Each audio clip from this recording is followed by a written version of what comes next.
Pozdravljeni. Danes je zopet na vrsto prišla nova ikona iz zgodovine Formule 1. Pogledali si bomo življenjsko zgodbo Joseja Carlosa Paceja.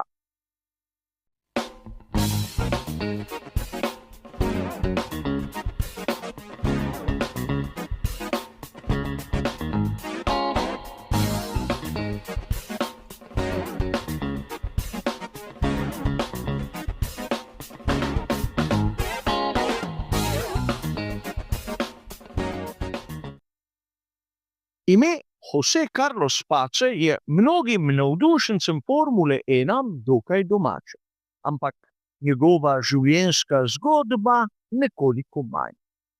Jasno je, da skorajda vsak navdušenec Formule 1 ve, kako se uradno kliče tista proga, kjer danes spremljamo veliko nagrado São Paula. In seveda ni skrivnost, da je posvečena spominu tega velikana Formule 1, ki pa ni dosegel vsega tistega, kar bi lahko. In danes bom skušal na kratko opisati njegovo življenjsko zgodbo in neizmeren pečat, ki ga je zapustil. Jose Carlos Pace se je rodil v São Paulu in nekako ista generacija kot oba brata Fittipaldi, tako Wilson kot Emerson. In kot zanimivost, tako družina Joseja Carlosa Pacea kot obeh bratov Fittipaldi ima italijanske korenine. Zakaj je to tako pomembno? Namreč v ranem otroštvu je Jose Carlos Pace skupaj s celotno družino se preselil za nekaj let v Italijo. Seveda, tam so živeli, tam je začel spoznavati italijanski jezik in popolnoma pozabil na portugalske besede. Ko so se vrnili nazaj v Brazilijo, mladi Jose Carlos ni znal niti besede. In ko se je igral z vrstniki, je bil zmeraj malce potisnjen v ozadje, zmeraj čemeren, zmeraj tih, ker enostavno ni znal povedati nič. Tako se ga je prijel nadimek, ki je postal njegov zaščitni znak tudi v svetu Formule 1. Jose Carlos Pace ali Omoko. Čemernež je bil zmeraj tam v ozadju, ki je zmeraj razmišljal, ki je zmeraj hotel razumeti, zakaj gre. In prav njegov odnos z obema bratoma Fittipaldi ga je pripeljal konec koncev v svet Formule 1. Spodbujala sta ga, mu nekako pomagala v tistih prvih korakih in Pace je sorazmerno hitro prešel iz gokardov v avtomobile.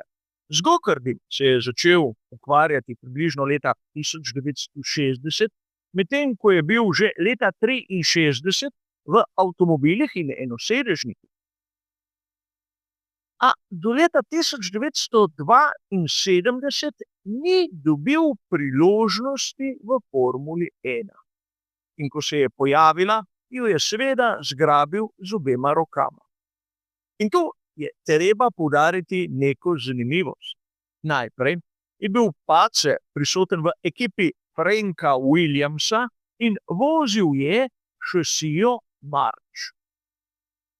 Razumeti moramo, da Frank Williams ni imel najprej tiste ekipe, ki jo danes poznamo pod tem imenom, temveč Frank Williams Racing Cars. To je bila njegova prva ekipa, iz katere je potem nastala tudi ekipa Wolf, ki je marsikomu izmed vas bistveno bolj znana.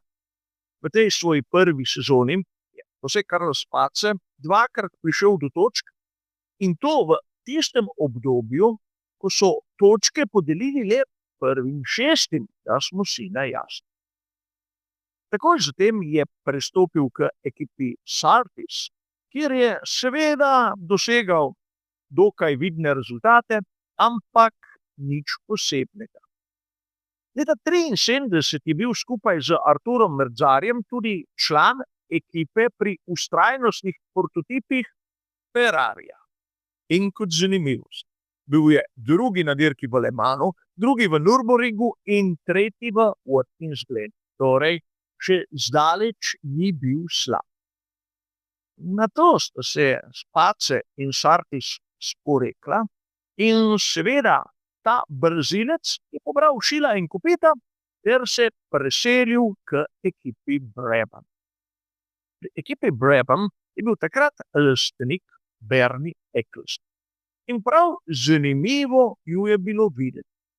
Znano je, da je Bernie Ecclestone droban, ni bil nikoli med tistimi najvišjimi v razredu, da smo si na jasnem. Po drugi strani, José Carlos Space je bil ogromen.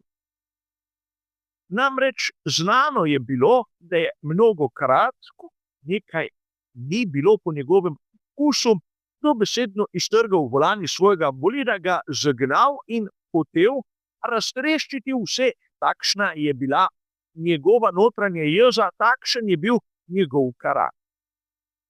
In mnogokrat se je zgodilo, da je José Carlos Space dobesedno obupal nad svojo kariero v Formuli 1. Imel je dobesedno dovolj vsega. Znano je bilo to, da je bil med novinarji, med tistimi, ki so se ukvarjali s Formulo 1, med vodji ekip izjemno cenjen. Ampak zmeraj mu je zmanjkalo tisto malce sreče, tisto nekaj, kar bi mu prineslo željene rezultate.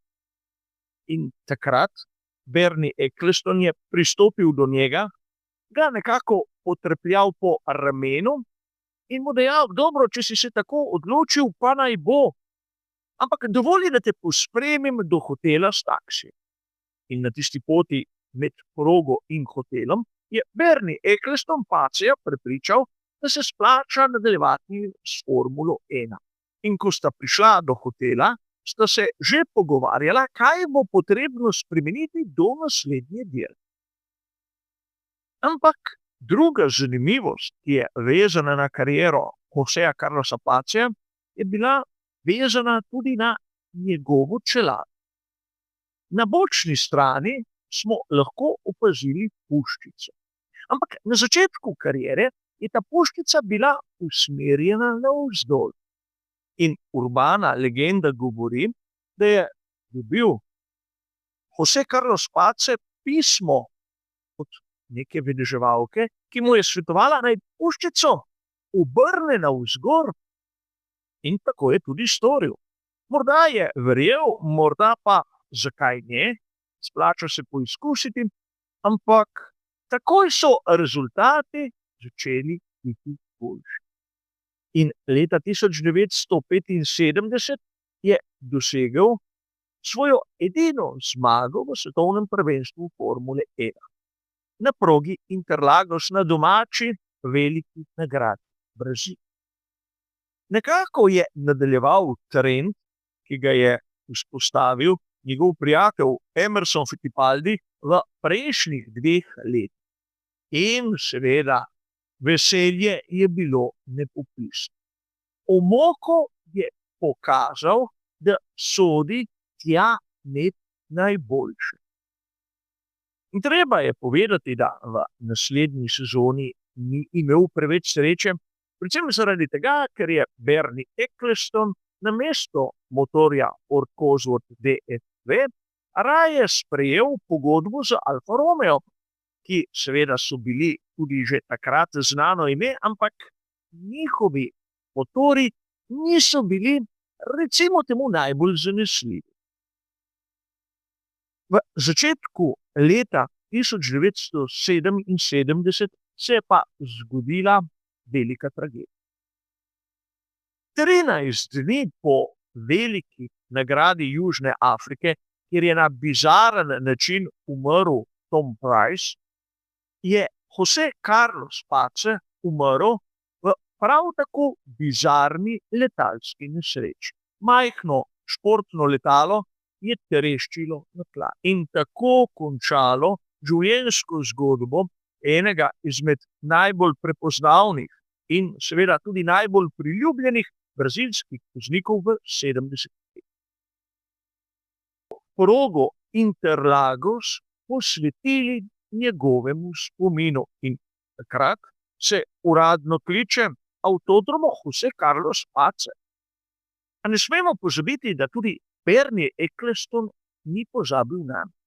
O Bernieju Ecclestonu lahko rečemo karkoli, da je premeten, da je zvit, da je brezkompromisen, ampak poskrbel je za družino Paceja, brez vprašanj, brez kakršnihkoli prošenj. Hčerka Joseja Carlosa Paceja je bila dolga desetletja osebna tajnica Bernieja Ecclestona, čeprav je ta zgodba nekako potisnjena v ozadje in o njej se skorajda ne govori.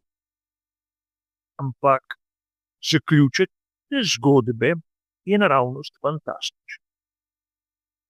Lahko si predstavljamo, da so nespametni ljudje prisotni pravzaprav povsod, ne glede na državo, ne glede na nacionalnost. In leta 2024 so neznanci oskrunili mavzolej, grob Joseja Carlosa Pace. Takrat je njegova družina prišla do fantastične ideje. Vzeli so žaro z njegovimi posmrtnimi ostanki. Dobili so enega izmed avtomobilov, s katerim je tekmoval v 60-ih letih. In to je bila, kot zanimivost, Karmann-Ghia, s katero so se udejstvovali Emerson in Wilson Fittipaldi ter José Carlos Pace. Njegov sin je sedel za volan. Na sopotniškem sedežu je bila žara s Josejem Carlosom Pacejem. Odpeljal je nek zadnji častni krog za očeta na tisti progi, ki je posvečena njegovemu spominu, in nato so žaro položili praktično ob vznožje tistega spomenika, ki pozdravlja vse, ko vstopajo na to znamenito progo Formule 1. Torej, proga Joseja Carlosa Paceja ni samo posvečena njegovemu spominu, temveč je tudi mesto njegovega zadnjega počitka. Lahko bi dejali, da je praktično tu zaključek neke zgodbe, nekega velikana, katerega življenjska zgodba je za mnoge še zmeraj neznanka in nekako romantičen zaključek tistega, kar si marsikdo predstavlja kot zadnje počivališče nekoga, ki je ljubil hitrost in ki je konec koncev si mesto med največjimi tudi zaslužil. To je bila današnja zgodba o nedvomno ikoni Formule 1. Hvala za vašo pozornost in nasvidenje.